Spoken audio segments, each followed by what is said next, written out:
আপনারা কি জানেন মদের বিধান, মদের হারাম হওয়ার বিধান একবারে আসে নাই। প্রথমে বলা হয়েছে মদে কিছু উপকারও আছে ক্ষতিও আছে, তবে উপকারের চেয়ে ক্ষতি বেশি। সাহাবারা সাবধান হয়ে গেল। এরপর বিধান নাজিল হলো তোমরা নামাজে যাওয়ার আগে মদ খেও না। 5 বেলা সাহাবারা আর মদের কাছেও যেতেন না, আরো সাবধান হয়ে গেল। সব শেষে মদ জুয়া এগুলো শয়তানের কাজ, এগুলো থেকে বিরত থাকো। সবাই মদ খাওয়া থেকে একেবারে বিরত রইল। মদের মটকা হাড়ি ভেঙে সবাই মদিনার রাস্তায় ঢেলে দিল। মদের পানিতে পুরো মদিনার অলি গলি সয়লাভ হয়ে গেল। বলেন সুবহানাল্লাহ। মদের হারাম হওয়ার বিধান এটা কি একবারে হয়েছে?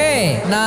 আমাদের কাছে অনেকে আসে, আয়সা বলে হুজুর আমার মেয়েটা পর্দা করে না, ওর জন্য দোয়া করেন। তা আমি বলি বয়স কত? 22। তো 22 বছর বয়স আগে কি করছেন? আগে পর্দা করাইছেন? না, করাই নাই। তো এখন তো আর হবে না। এখন তাকে আস্তে আস্তে বুঝান, মারে একটু মাথায় কাপড় দাও, একটু হিজাব করো। ওইটাতে অভ্যস্ত হয়ে গেলে এরপরে তাকে নেকাবের দিকে আপনি আহ্বান করেন। ওইটাতে অভ্যস্ত হয়ে গেলে হাত মোজা পা মোজা যদি করতে চায়, এইভাবে গ্রাজুয়ালি। একবারে ইসলামের সব মানুষ মানতে পারে না।